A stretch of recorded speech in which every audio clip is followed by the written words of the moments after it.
Jason is the athletic type. He enjoys bike riding and tennis and surfing at dawn. He's a straight-A student and planning to be a veterinarian. He'll do. Yuck! Oh, Faker, you were beating off boys in the 5th grade. I was not, you creep.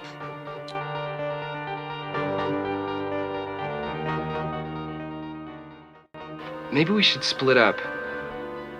One of us will make it, even if the other one doesn't.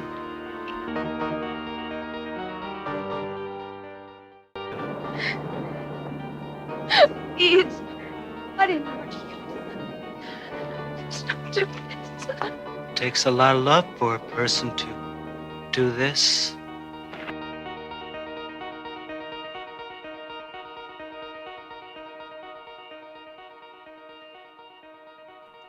Hey everybody, welcome back to Citizen Frame. Where do we begin with this one? As you know, we used to be called This Film Has Not Yet Been Rated, and we kind of rebranded as we called it, with our first, inaugural podcast, which was Citizen Kane. Get it? Citizen Kane, Citizen Frame. Okay, so... now we have changed our format a bit. And what better way to honor that new format? I'm trying not to laugh. With a masterpiece. With a masterpiece. And of course, to go right after the great Citizen Kane, we follow that up with the 1981 slasher film, SlumberParty Massacre. Woo! Yeah. Yep. It's the only one that could possibly come after Citizen Frame. It's the only one that could stand next to it. We couldn't. I was like, God, how do we follow that up with such a masterpiece of a film? A film that educates, up and coming filmmakers to this day. What can we do to follow that up with? It's almost too good. Yeah. That's true. It is. It blew my mind. It blew a few people's shirts off is what it did. Yeah. So, as usual, guys, welcome to Citizen Frame. We are here to talk about SlumberParty Massacre. We are going to be harsh language, of course. And we will be spoiler filled, but don't worry about that because this fucking movie has no spoilers whatsoever. Yeah, I'm just really looking forward to drill down into this movie. Oh, God. Boom, boom. Get to its real meaning, What do you mean drill? Yeah. You want to drill it down bit by bit. Exactly. Get it? Like I'm working construction, Let's hack this film to pieces. Oh, Jesus. Fun City. This is, as you can tell, I'm joined with the regular band of Misfits, which is Trevor and Nuala. Hi. Hello. And just to let you all know, this was Nuala's pick.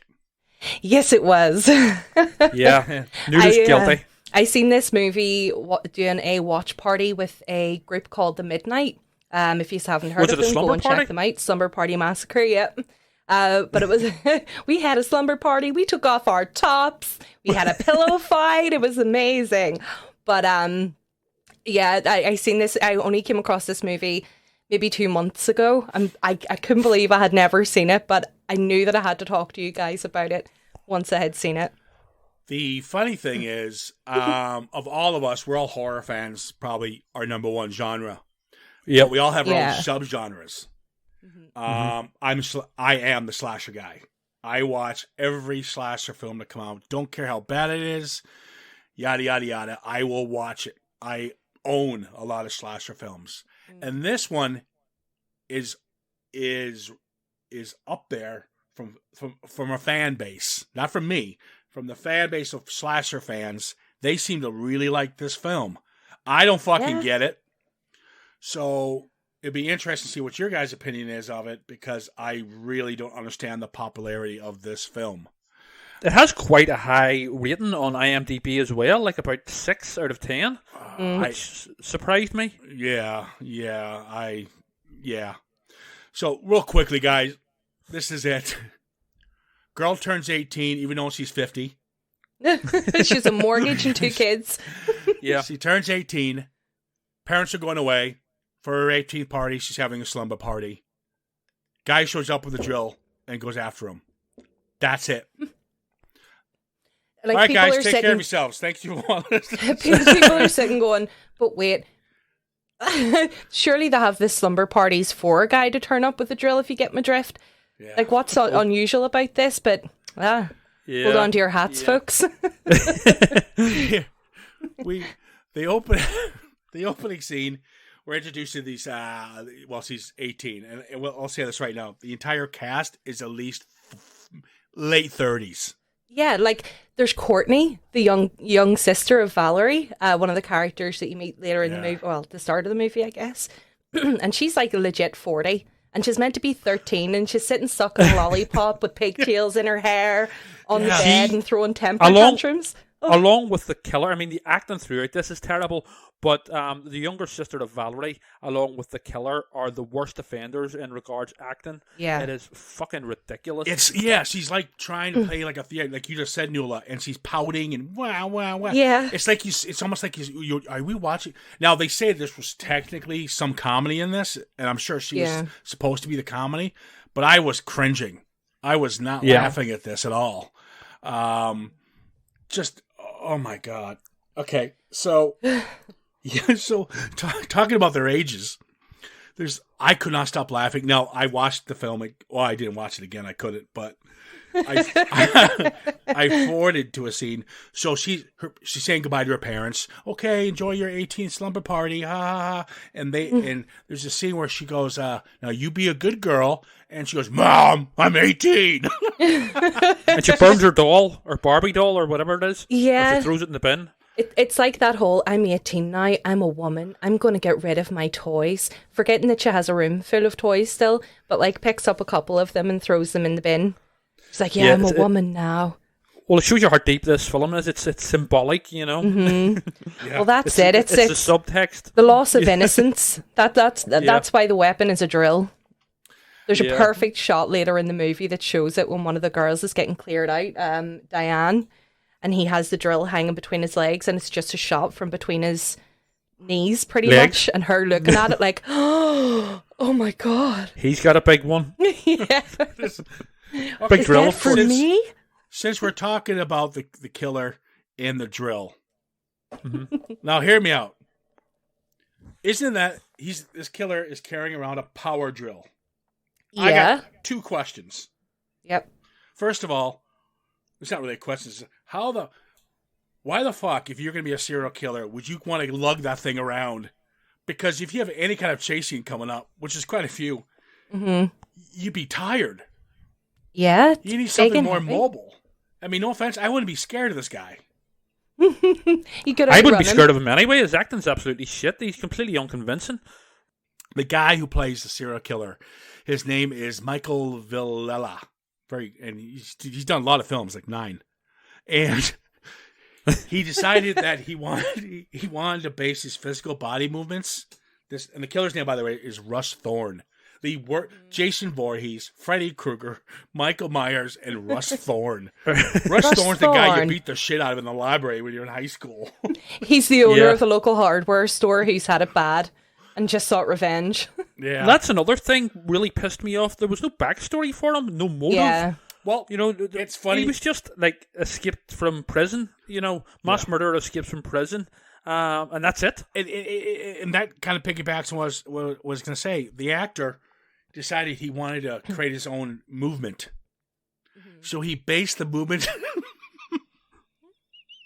I'm sorry. I'm not making this up. He wanted to base his movements around the peacock. Peacock? The peacock. As you do. Could you imagine a peacock looking very terrifying with its big tail coming at you with a power drill? Oh my God! You know who he's like a shit peacock. You know who he's like a shit version of? Do you ever see Leland Palmer in Twin Peaks? No. Played by Ray Wise, who's actually really good and intense. Yes, yeah. Ray Wise was also in RoboCop and loads of other things. He's one of these character actors that pops up in everything.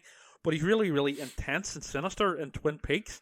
And this guy physically looks a bit like him, but he's like the acting and sort of the intensity is like a shit version of him. He's like the Pound Shop version of him. Yeah, you know? and since we're still talking about the killer, here's the film's biggest mistake. Even though slasher films, we all know they're going to have shitty stories, but they're cool kills, and the killer's the bad guy. You root for the killer. That's cardinal rule number one. I was rooting for the fucking pizza delivery guy. Well, he actually doesn't. He didn't last long. No. But the problem I have with this, it's fucking not a slasher film, and I'll tell you why. 2 reasons. A, we see the killer in broad daylight in the opening scene. There he is, got him. There's no mystery. There's no he's hiding in the shadows. Give him a mask. Give him something else. Not this nerdy looking douchebag with a drill. And he's like 5 foot. Yeah. It's like being attacked by Danny DeVito. Well, he has no presence at all. This is what I was asking myself during the movie. I was like, so there's like 6 of you girls at this slumber party. And this one killer with a power drill. One of you might go down in the attempt, but all he is just fucking bum rush him and kick the shit out of him. You know, just fucking pile on. It's so bad that 2 boys show up at the house, and they're Can I just jump in there? I think the actors who play the 18-year-old guys don't say it. Look about 18. Don't say it. They look about 18. They do. Okay, I thought you could say they could act. No, definitely not. So one of them went on to get 2 Emmy nominations. Jeff. Ooh. Yeah. I was looking What? at his back history. He's been in like next to everything, but nothing you would recognize him in. I didn't really look up any about these people. The only person I know is the director, who's actually done it right for herself. She has, yeah. Yes, she's written. And she actually faced a lot of criticism for this film, not because of its quality, but because of its misogyny, essentially. Yeah. But it's basically gratuitous tits and shower scenes and stuff. You know what? I'll tell you this: the shower scene. There's a shower scene in this film, guys. If you're put out by nudity, you don't watch this film because this is somewhat pornographic in its own right. There's a lot of porn. I mean, the shower scene, they're just trying to copy Carrie, which did it back in 76. 100%. Which much more fucking effective. But this one, I mean, you literally see a woman washing her ass. And I'm like, really? And the camera just pans up, pans down. Wash her ass. What the fuck am I watching this for? Now, I guess if you're a 12-year-old or something, or Trevor, you might have this on pause. I'm sorry, Trevor. I just had to throw you under a bus. He's probably oh my God, is your cameras in my apartment? No, but it's over it the is top. gratuitous. It's over the top, and she should be slagged for it. She should be. See, that's the thing. There's that no wasn't point in actually up to her, though, because Roger Corman, the guy who she pitched the movie to, she kind of just picked a script up off a shelf and went, well, I want to make a movie. What about this? And he was like, well, okay, bring me something. And she records like a little promo of it over the weekend, brings it back to him, and he's like, right, okay, I'll do this. But you have to have nudity in it. Apparently that's something that he has in his movies, that he kind of pushes into his movies. Tits, ass, and something else. I can't remember what the term was, but he does, and I understand you have to have it. Like humanoids from the deep is one of I believe Corman's stuff, and Piranha and all this. And it's called Slumber Party. We want to see pillow fights and boobies. I'm fine with that, but it gets to the point. The opening scene. Yeah. She's an 18-year-old, well, even though she's 50, taking her shirt off, slow motion, and putting on another shirt. Yeah. And I don't, like I said, I'm not here to be preachy, but what pisses me off, a year before this, Friday the 13th got released. And these fucking asshole reviewers who don't know shit about cinema, badmouth Friday the 13th, which I still think is one of the best slasher films of all time, said, this is softcore violence, this is softcore porn, and it's brutality, blah, blah. And a year later, this comes out, and nothing. Now, anyone who saw That's Friday a bit odd. If anyone can saw Friday the 13th, Friday the 13th has nothing on this film. Yeah, nothing. Friday again, our listening audience, I'm not comparing because Friday the 13th is a far. See, what always pisses me off about. I mean, I'm not a huge slasher fan. I mean, I think some of them are quite good. You know, Halloween's a classic. I love the original Nightmare on Elm Street and stuff. And you know, Friday the 13th is a good film as well. Although it's pretty much a sort of a bit of a rip off of Halloween. But you know, what always pissed me off about these critics and these reviewers and all, you know, slagging it off, saying, you know, it was, you know, exploitation and all this here. I'm like sitting thinking to myself, whoa, man, you're taking it too fucking serious. It's fiction. Chill the fuck out. You know what I mean? It's, you know, these women, and they are women taking their tops off and stuff. It's all consenting. Although, you know, I don't know. There's a whole argument, you know, whether there were, you know, certain women were, you know, they felt that they had to do these types of roles or whatever. But at the end of the day, these slasher films, they're just they're silly. You know what I mean? But ultimately, they're harmless. You know? By today's standards, they are. When you got movies like 50 Shades of Grey. I haven't seen that. And, you know, all the way, even not too far away from this one, Fatal Attraction and Basic Instinct. You know, those erotic thrillers started kicking off. So, like I said, I'm not preaching on it. I don't care. But if you're going to fucking do this, I mean, be consistent. Cut this shit off and give us more. Oh God, I want to say dialogue, but I don't want to hear them speaking anymore either. It's kind of a double-edged sword. But I think we all agree. Just give us more violence. We want to see more violence, which we don't get, by the way. We'll get to the violence. There's a funny scene where we're still meeting all the girls. That's going to be the slum party. The basketball scene. All these women are like Amazonian. Yes. Have you seen this? They're just huge. And I know. And I was. I mean, they're more frightening than and these women could not tackle this little midget. Exactly my point. It's not set in the real world. Let's just say this film. Yeah, you know. Yeah. The writing is top notch, by the way. Well, it's equaled only by the acting. There's a line in it where Diane, she's kind of the bitch of the group, is making fun of Valerie. Loud enough she could hear a couple lockers down in the shower scene. And yes, and Valerie, by the way, is probably the best looking of all of them. So I don't know why she's being made fun of. But anyways, Diane makes a comment, and one of the girls, the main girl, goes, "Diane, you're a snob." And her comeback is, "Hey, only the best people are, you know." Oh, cringe. That is the dialogue of this film. Yeah, this is what we're up against. Can I say as well, the actress who played Valerie actually has a very tragic real-life story. Apparently, she became a very bad alcoholic, and she committed suicide at the age of just 34 in 1996. So yeah, very tragic, you know, sort of real story to her life. Well, it's too bad. She was a good-looking woman. Yeah. She might have had a career had she was kept the best going, in it. because out of all of them, she was one of the better ones. Actually, I would say that she was definitely one of the better ones. So there's the deaths here are not even worth talking about. There's two boys end up sneaking into the slumber party, as you know, as boys would do when they're in their late 50s. So they get into the house and they're all having a good time, wearing a trench coat. Yeah. Right.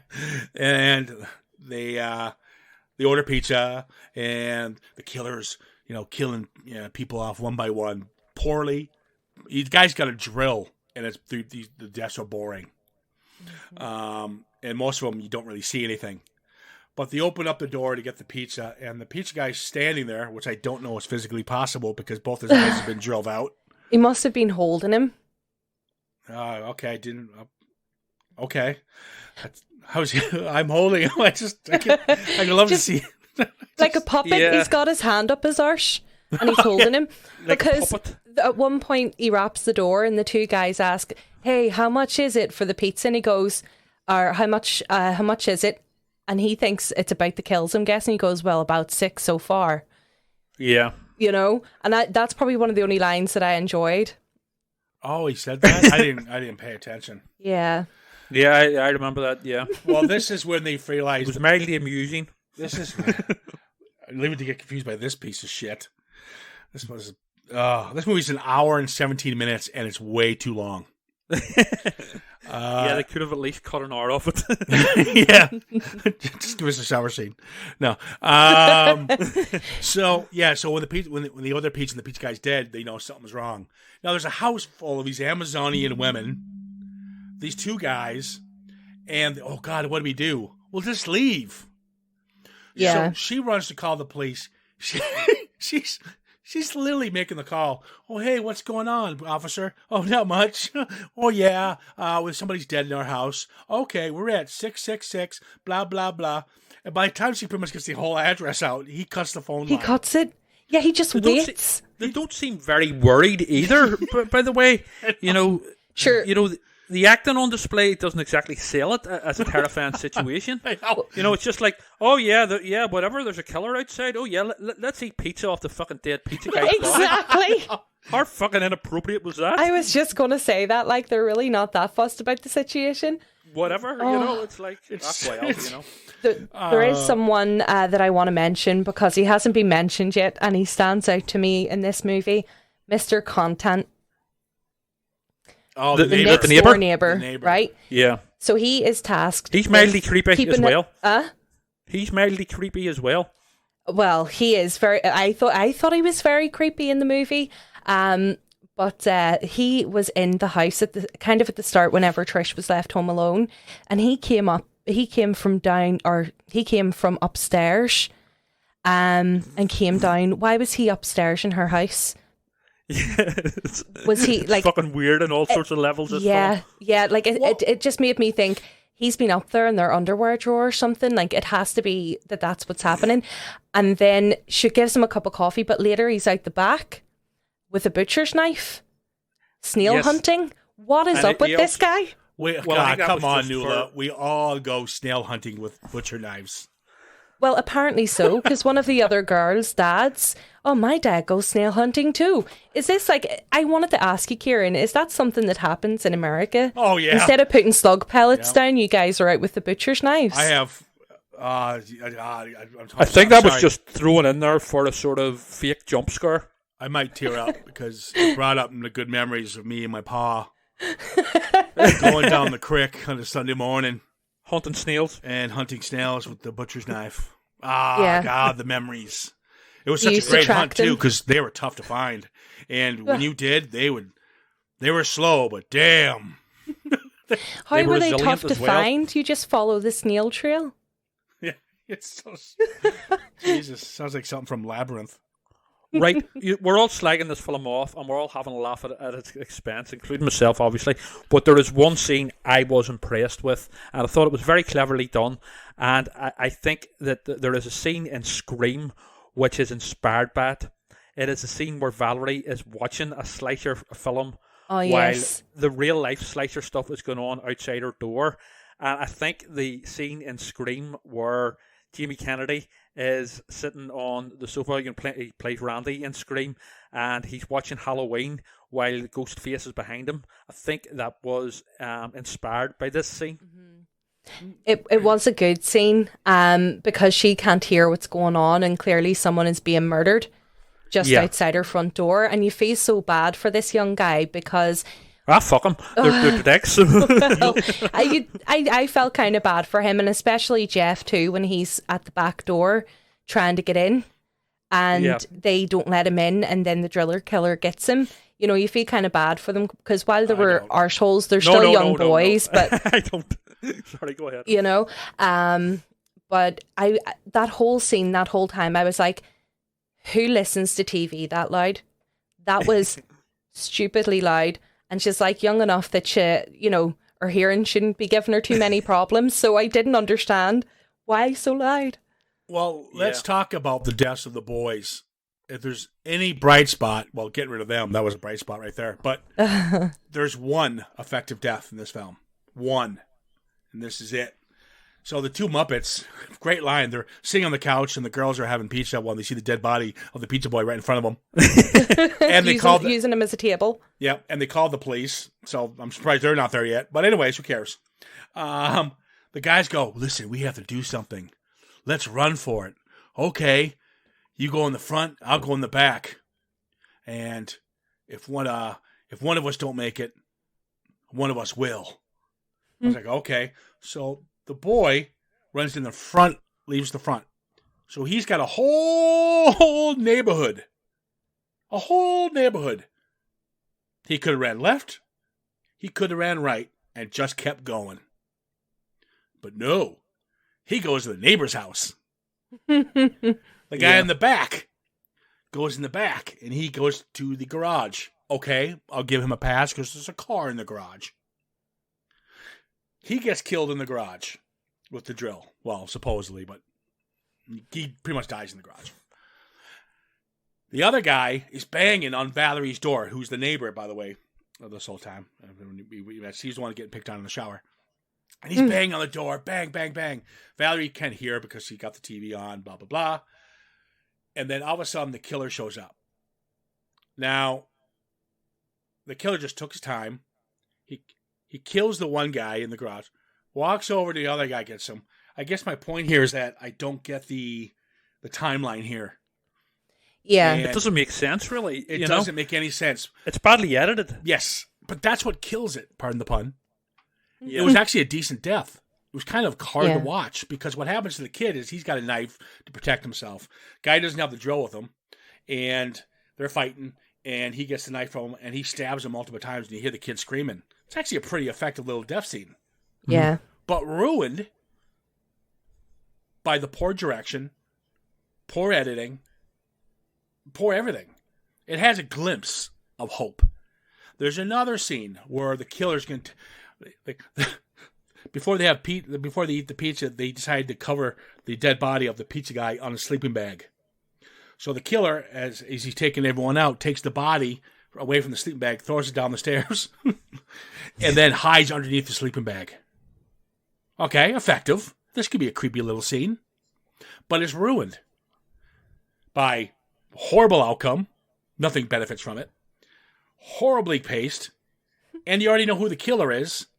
So you're ruining the mystery of the man behind the sleeping bag. Yeah. But now, if we didn't have this scene, we wouldn't have the rubber poker. Oh, dear God. Did you notice how bendy and floppy that poker was? Yeah. There's another scene where the character, what did you call the character with the blonde hair, the blonde straight hair? Doesn't matter. The one who falls out of the fridge? Kim. Yes, the Kim, that's right. You need help, Lula. She falls out of the fridge, and the younger sister finds her. She moves, and she's supposed to be dead.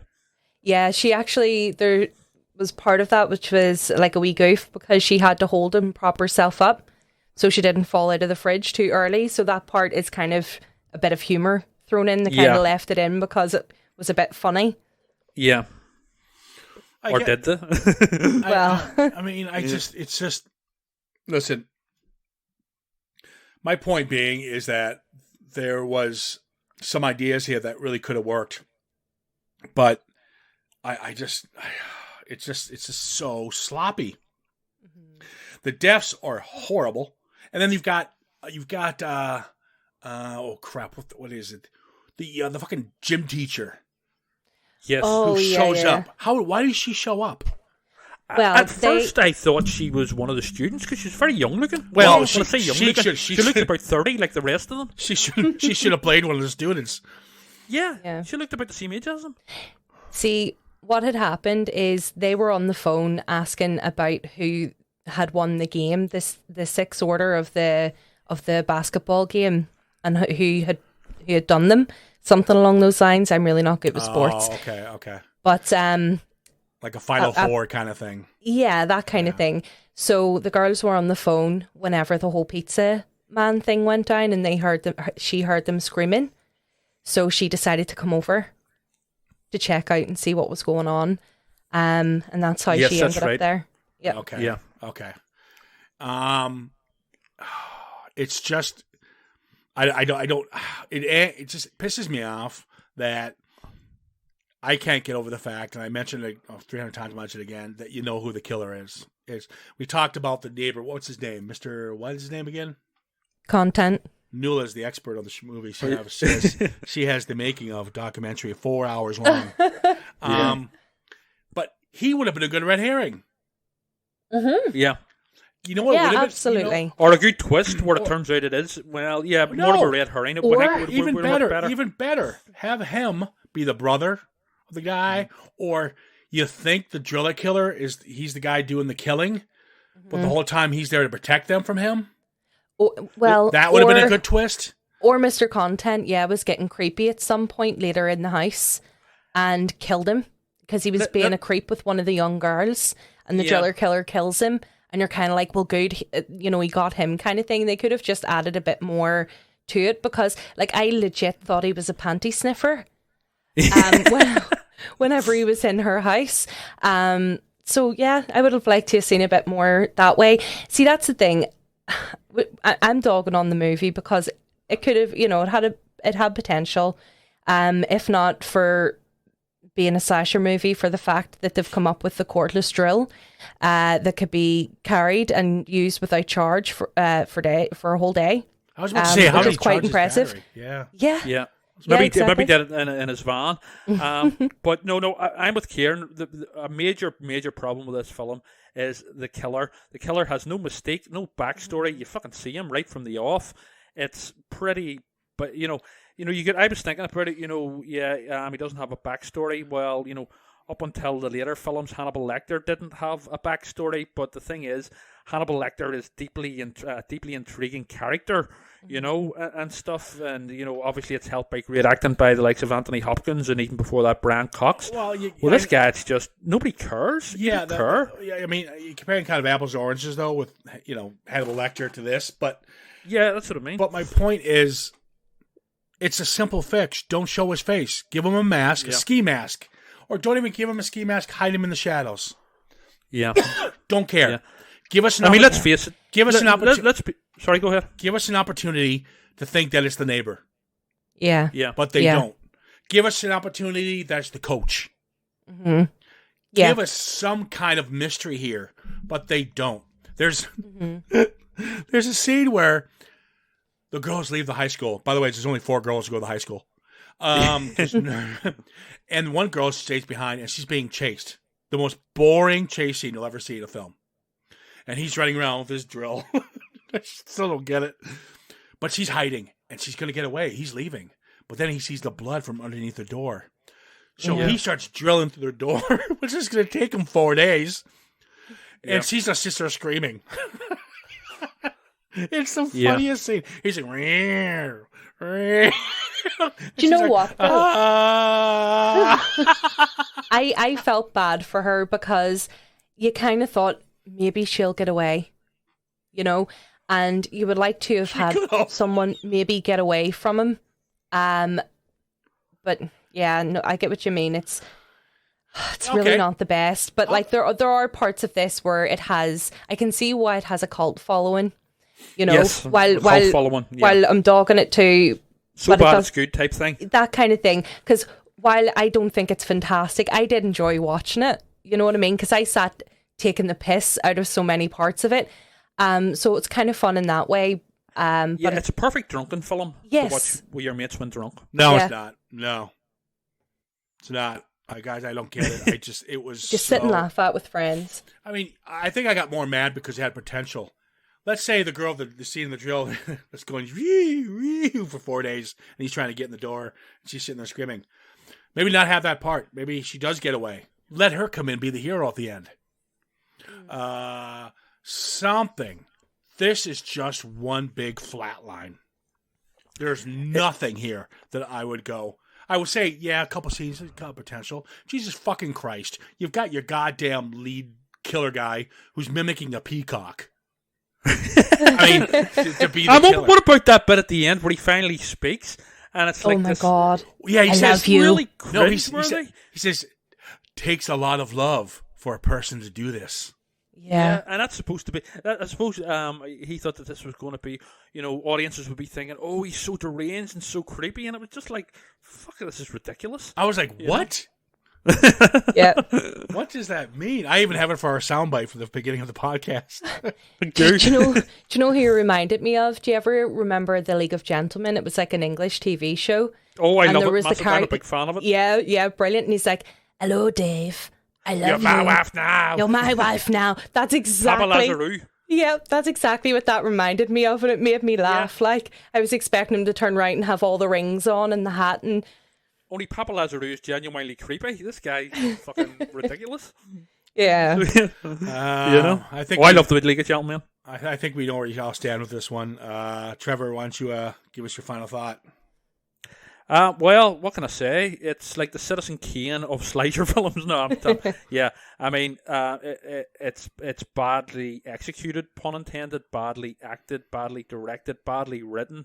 There are some clever ideas in there, one or two, to be completely fair. By the way, the score's fucking awful as well. Yeah. It was obviously riffing on Halloween and Friday the 13th. Fucking avoid it. I mean, as we're discussing, Anula was saying, maybe it's one of those films that could be fun if you're sitting around drunk with some friends, having pizza, and then, having a slumber party. Having pizza off a dead guy, yeah. Yeah, having a slumber party. But essentially, I mean, this is fucking brainless nonsense. Well, basically in a nutshell. to be honest, I had fun with it because it was bad. It was a bad fun movie. Like, the whole story was written by a woman who was pretty much taking the piss out of that genre. So that Party was originally written as a parody. Yeah, exactly. So you can kind of feel that coming off a wee bit because it's like, oh my God, it's all these girls and it's a slumber party and they get their clothes off and there's a killer, So it is very much taking the piss out of that kind of thing, and you can almost feel it, but it is badly executed. But it's something that you don't need to think about or watch, and there's plenty of things to take the piss out of. And I like movies like that. I would say watch it for the crack if you have a bit of time and you're into slashers and you don't mind them being corny and a bit naff. And if you like tits. And if you like tits, yeah, then this is for you. It's Titapalooza. Yeah, no, this is far from good. This is not even. I will not even give this an honorable mention. I'm a slasher guru. I would not put this in anywhere near the slasher genre. You want to see slasher films that are kind of. I mean, years before this, you had Psycho, Peeping Tom, Black Christmas, and Halloween, all with lesser budgets than this piece of shit had. And Friday the 13th had a lesser budget, and this piece of shit couldn't give us anything. Not even anything.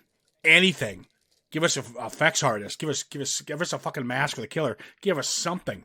Didn't do any of that. All they say it was supposed to be a parody. Bullshit. This is shit. This is just a woman who was told, and rightfully so, it's Hollywood. Roger Corman, the perv, goes, give me some tits, slumber party, guys will go see it. We don't care about the development of the killer. We don't care about the visual effects. Just go. That's what you have to work with. And that's what she did. Because there are elements of something there. And that's why she went on to do okay for herself. Mm-hmm. But this is not a good film. This is not a good slasher film. You want to see a good slasher film around this time, see My Bloody Valentine or The Prowler or April Fool's Day. Definitely Black Christmas. Yeah. It's possibly one of my favorites now after watching it for the podcast. Yeah, they're all so much and just I don't get it. It even pisses me off more that there was flash of something here because meaning they could have worked with it. Now it's very lazily. It's very lazily, produced and put together. It's just thrown together essentially. Guys, if you think this one is bad, you should check out the second one. It's Courtney in a fever dream, where the driller killer is a greaser with a guitar drill, a drill tar, and kills her friends. There's musicals. There's like musical numbers. This is just, legitimately.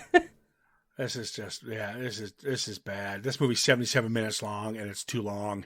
And I'm the guy who would take his brain, set it aside, and have a good time. This was just a slap in the face to the horror genre, the slasher genre in general. Slasher films don't get a lot of respect, and this is why. Yeah. It's shit like this that people see. Just way give it a pass. And it's a disservice to the genre as a whole. Exactly. Well, I hated it. This is Neula's new Citizen Kane. I have to say I didn't hate it. It is I not. just thought it was fucking stupid. Yeah, it is stupid though. You know what I mean? And it's just one of those movies to laugh at for me. I'm not offended by it. I like slasher movies, but it's I'm more of a zombie movie girl myself. I believe with you on this. Corner of horror. But you look at things like Scream, as you said, and they have the whole part with, oh well, you know what you should never do in a horror movie, and it like riffs off a load of the things that happen in this horror movie. This is the silly side and the formulated side of slasher movies, Yeah. And I can look at it and just be like, it's silly. I agree. I would be with Mila. Can't. You know why? Because I'll tell you what, we did a movie on here called Velocipaster. Guys, you guys see Velocipaster. The movie's dumb, stupid, no budget. They knew they had this, so they made a farce. They made a parody. And it's brilliantly done. But they knew what they had to work with, and they ran with it. It's great, underrated little gem. Yeah. This piece of shit tries to bend, like what Scream did. Real life slasher, real cool, solid little thriller slasher with a little parody. There's no parody here. You can't tell what's the parody or not. It's poorly mangled. I was like, is this what am I didn't know what genre. What am I watching? Is that supposed to be funny? I wasn't laughing. I love my slasher films. They get a bum rap because of this shit. Period. I'm angry now. I like the handy woman at the start, the blonde. The two handy women, but one wasn't so handy. Did you see how she did the peephole in the door? It was actually falling out of the door when she left. She wasn't very good. Oh, I remember that. Yeah. You know what it was like? You know what this was like? I've just realised now. It was like a porn parody of a slasher film. You know the way you would get these porn parodies, like Lord of My Ring and stuff like that. Yeah. This was a porn parody. Yeah, it was. Yeah, the Pizza Boy. Yeah. Yeah. But there you go. We'll wrap this one up. There you have it. This is our first outing with the new format. We're going to continue this way moving on forward. More of a discussion rather than a thesis. As I've been told. But next up will be Alien.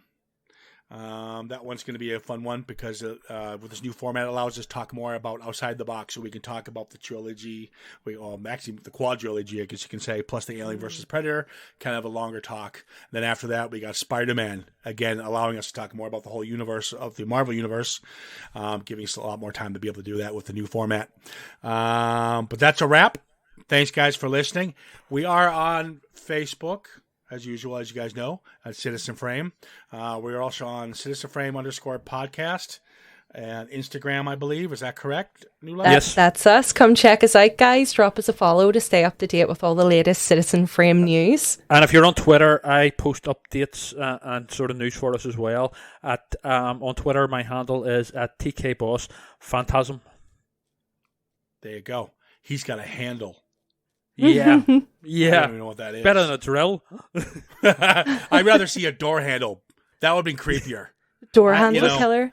Yeah. This is the thing. Getting beaten by a door handle? It gives him access to everybody's door. It's like a magic door handle. He just puts it up and he unlocks it and then goes and beats them to death with it. This is the thing about the drill. I mean, it was to me, it was obvious that they were sitting there saying, well, let's be original. All of these killers always carry a knife. Let's give them something that isn't a knife. Oh, I know. Let's use a drill. I know. What a horrible weapon. At least they got inventive. Oh, yeah. Okay, there you go. For about 2 seconds. And only one of the actresses were actually on the movie poster. That's correct. Yep.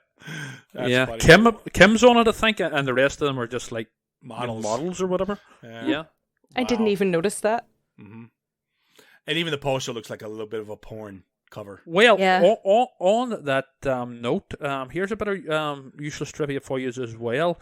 The poster for I Spit on Your Grave isn't actually Camille Keaton who starred in it either. It's actually a young Demi Moore. Oh, wow. Did not know that. So there you go. Yeah. I'd heard that before, but then it was confirmed from a friend. Like a sort of writing friend. I know had was posting about it the other day on social media. Though, Okay. all movie posters, and I mean, well, not all, but most of them, they're not the actors on the poster. Mm-hmm. You know the famous How do they one? get away with this? Do you know the famous Pretty Woman one? Yeah, it's Oh, not yeah. Julia Roberts That's not or Julia Richard Gere. That's not Julia Roberts' body. Or Richard Gere. Yeah, they CGI their heads, whatever they do now. Photoshop. Yeah. Most actors my. most actors don't pose for posters. None of them do. It's all photoshopped. Wow. That's why a load of them look so weird, and you just can't put your finger on it. Yeah, I think Pretty Woman's a terrible film anyway, but that's for another podcast. I like Pretty Julia Roberts makes the most unconvincing prostitute ever. Oh, I'm just not a Julia Roberts fan. No. I'm not, but I kind of like Pretty Woman. That's my softer side. Oh. It's got a softer side. No, Like a little marshmallow. well, maybe we'll get to it someday. It takes a lot of love to do something like this. Though she did go on to write Julia Roberts' first film, one of her first films, Mystic Pizza. Mystic Pizza. Yes. And I preferred Proposal. the Mystic Pizza in the Slumber Party Massacre. That the Yetta with the pizza guy. The dead body. That was the worst Mystic joke ever. Pizza. Okay. We're out of here, guys. Thanks for joining us, and we'll see you next week with Alien. Peace. Cheers. Bye-bye. Bye.